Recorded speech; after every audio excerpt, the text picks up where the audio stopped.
بہت زیادہ پوچھا جانے والا سوال ہے۔ یہ سوال یہ پوچھنا چاہتے ہیں کہ کیا کام کاج کرتے ہوئے درود پاک پڑھ سکتے ہیں؟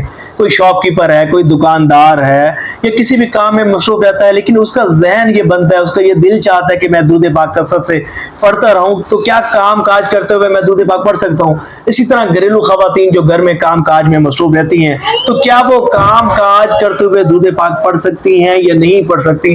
تو بڑا یہ امپورٹنٹ کوسچن ہے، اور بہت زیادہ لوگوں کے ذہنوں میں یہ سوال ہوگا۔ دیکھیں، ایک بات یاد رکھیے گا کہ بروز قیامت انسان کو سب سے زیادہ حسرت اس گھڑی پر ہوگی جو گھڑی بغیر اللہ کے ذکر کیے گزری ہوگی۔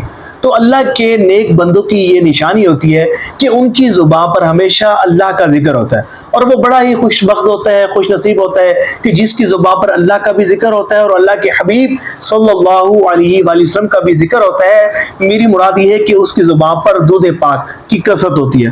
تو اس کا جواب یہ ہے کہ کام کاج کرتے ہوئے درود پاک پڑھا جا سکتا ہے، لیکن وہ کام ایسا نہ ہو کہ کوئی اگر جو ہے وہ جھاڑو دے رہا ہے، یا کہیں بدبو ہے، اسمیل ہے، نجاست ہے، گندگی ہے، تو اس جگہ تو درود پاک نہیں پڑھا جا سکتا۔ لیکن اگر جو ہے وہ کوئی خاتون کھانا پکا رہی ہے، یا گھر کا کوئی اور کام کر رہی ہے کہ بے ادبی کا مقام نہیں ہے، ادب والی جگہ ہے، تو ادب کے ساتھ درود پاک پڑھنے میں کوئی شرم کا بات نہیں ہے، کوئی حرج نہیں ہے۔ لیکن یاد رہے کہ درود پاک پڑھتے ہوئے حضور نبی پاک علیہ السلام کا تصور بھی رہے، اور کم از کم اتنی بات تو بندے کے ذہن میں ہونی چاہیے کہ میں حضور نبی پاک علیہ السلام کی ذات اقدس پر درود پاک کا نذرانہ پیش کر رہی ہوں۔ جب یہ بات تصور میں ہوگی، ذہن میں ہوگی، تو درود پاک توجہ سے بھی پڑھا جائے گا، ادب کے ساتھ بھی پڑھا جائے گا، اہتمام کے ساتھ بھی پڑھا جائے گا، اور خشوع خضوع کے ساتھ بھی درود پاک پڑھا جائے گا۔ ثواب کی نیت سے شیئر بھی کیجیے گا۔